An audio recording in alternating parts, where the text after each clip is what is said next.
آداب ناظرین، میں ہوں آپ کا میزبان رحیم احمد خان اور آپ اس وقت ملاحظہ فرما رہے ہیں تسنیم ٹی وی کی جانب سے ایک خاص پیشکش شخصیت ہند۔ تہ دل سے آپ کا استقبال کرتا ہوں۔ آج ہم ذکر کرنے جا رہے ہیں ایک ایسی مسلم خاتون کا جنہوں نے جنگ آزادی میں ایک اہم کردار ادا کیا۔ نام ہے بی بی امت السلام۔ مزید معلومات حاصل کرتے ہیں۔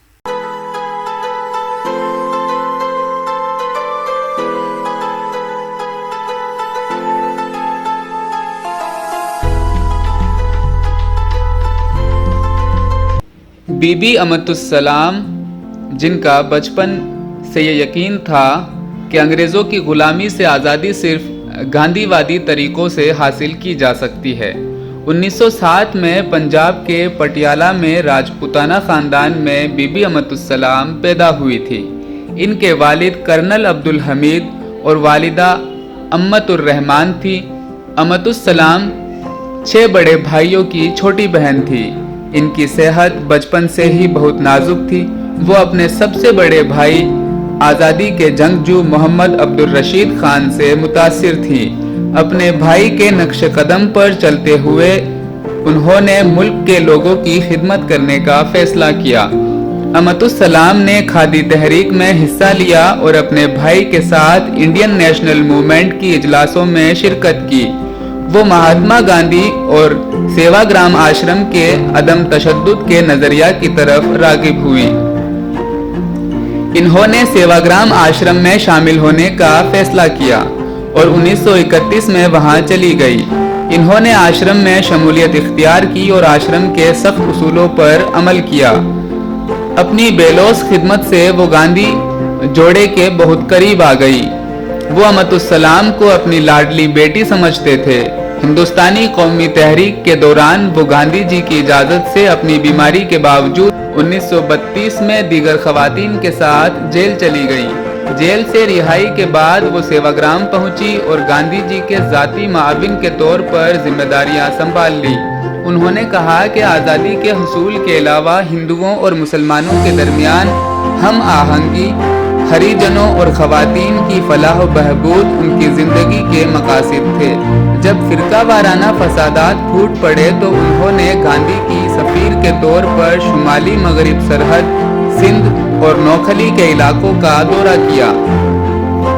انہوں نے علاقوں میں حالات کو معمول پر لانے کے لیے 20 دن تک ستیہ گرہ منعقد کیا۔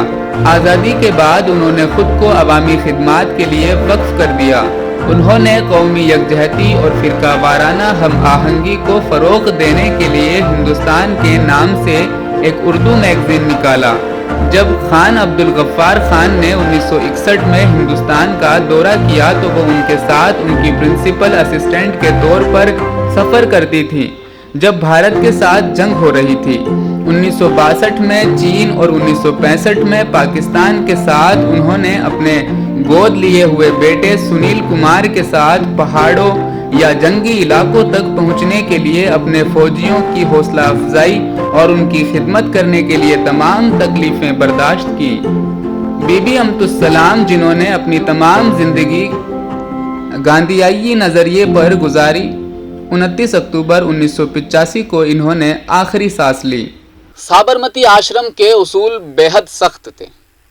گاندھی جی کا یہ تجربہ گاہ سخت نظم و ضبط میں اپنے آپ کو مضبوط بنانے کے لیے مشہور تھا کہ ملک کی خدمات کے لیے کارآمد ہو سکتا تھا، لیکن آشرم کے اصولوں کے مطابق ہر ایک کو اپنا صحت کا سرٹیفکیٹ دینا پڑتا تھا۔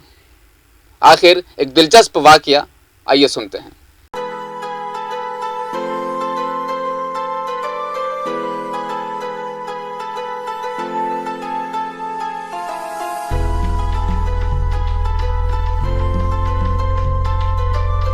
ناظرین، بی بی امت السلام کا ایک دلچسپ واقعہ آپ کے سامنے پیش کرنا چاہتے ہیں۔ بی بی امت السلام کو بچپن سے پھیپھڑوں کی بیماری تھی، جس کی وجہ سے ان کا گاندھی آشرم میں رہنا مشکل تھا۔ جب وہ سرٹیفکیٹ لینے اپنے شناسا ڈاکٹر کے پاس پہنچی تو ڈاکٹر نے کہا کہ اگر آپ کہیں تو اپنے سرٹیفکیٹ پر میں لکھ دوں کہ آپ بالکل صحت یاب ہیں، آشرم میں آپ کو داخلہ مل جائے۔ لیکن امت السلام نے ڈاکٹر سے کہا کہ ایسا نہ کرو، جو صحیح ہو اسے ہی لکھو۔